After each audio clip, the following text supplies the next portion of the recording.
I'm Weston. I love talking about the Rangers, and I'm here to talk about Game 49 of the regular season, where the Rangers win 4-1 and cap off the first half of the season with a very nice win. So the first thing to talk about is more line changes. Yay.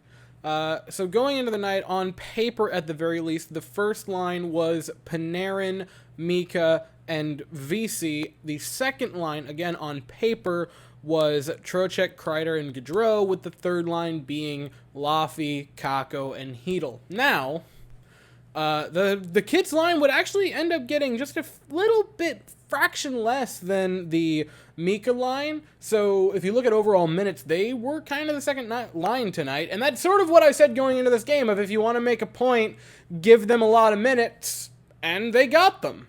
So in the first period, the Rangers would get outshot 16-14. Yaroslav Halak was magnificent from very early on in this game, but the Rangers are the one that leave the period with a 2-0 lead. The first goal is a nice forecheck by the second line. Trocheck gets it along the boards, carries towards the net, and puts it in front. I'm not sure if he was shooting, if he was trying to give it to Kreider to do something, or just hoping for chaos, but he got it. Kreider doing what he does best, which is just be a pain in the ass in the crease. It bounces off his stick. He gets his 20th of the year, and the Rangers have a 1-0 lead. And that very same line, feeling themselves all of a sudden, a few minutes later, gets the second goal of the night for the Rangers. Ryan Lindgren takes a shot on net. It goes wide. Barclay Goodrow has it behind the net. Jack Eichel completely forgets that Trocheck exists wide in front, and Vincent Trocheck fires one home to make it 2-0 Rangers to cap off the first period. So you head into the second period, and just under 5 minutes into the period, the Golden Knights would get on the board. Yaroslav Halak, I already said this, was great throughout this entire game. Made a bunch of beautiful saves, played a very, very solid game. One of his better as a Rangers tonight, or one of his better games as a Ranger tonight.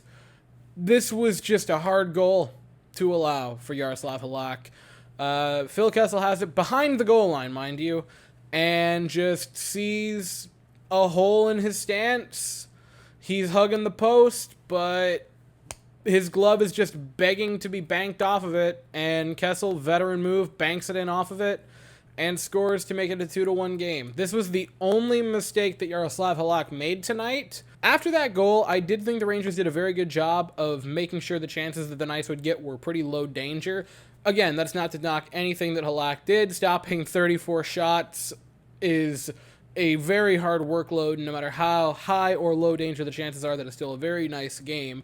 But I certainly thought the defense clamped down, and then you head into the third period when the Rangers would restore the 2-goal lead. A lot of times when you watch a sport, you'll have one of your buddies watching it with you be like, I could have done that about a play. I quite literally think I could have gotten an assist for this play. Harper just hands the puck to Schneider in our defensive zone with no one around him. Schneider just kind of passes it over to Filip Hedl, and he just, mushroom from Mario, cruises into the Vegas zone. A one-man wrecking ball on this play, just right through Alex Pietrangelo, walks him like a dog, and then banks it off of Shea Theodore. Now, this was not a shot on net. It was a shot through the crease that banked off of Shea Theodore. But Filip Hedl, over the last few games, has been doing all of the right things to put himself in positions to score goals.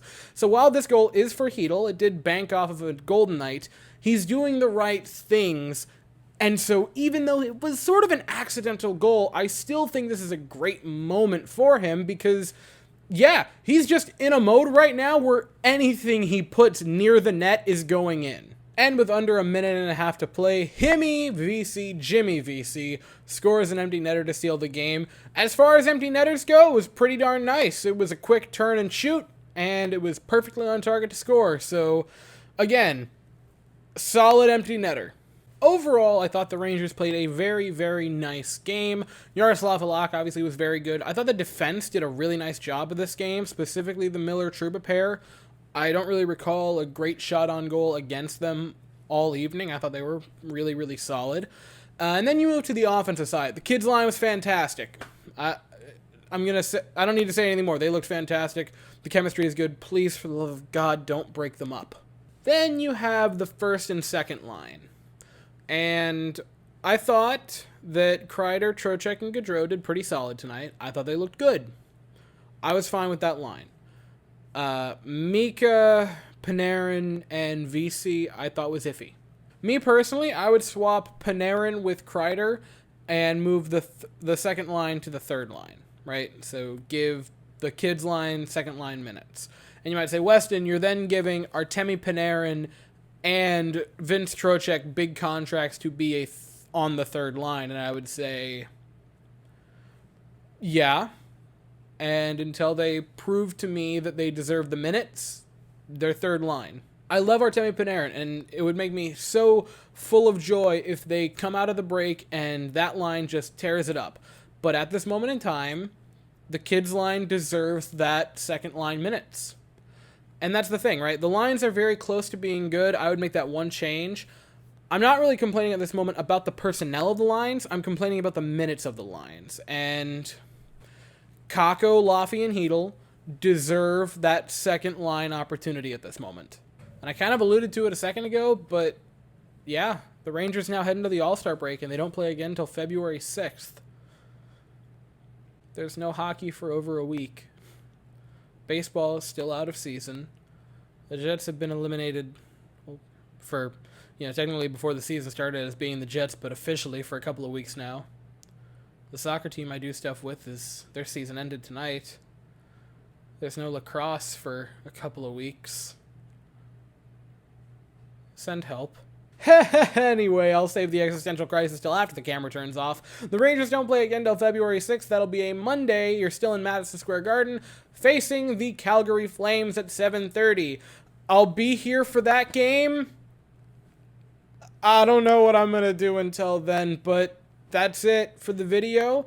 If you enjoyed, please consider to like and subscribe. Thank you all so very much for watching. I hope you all have an absolutely fantastic day, and as always, go Rangers.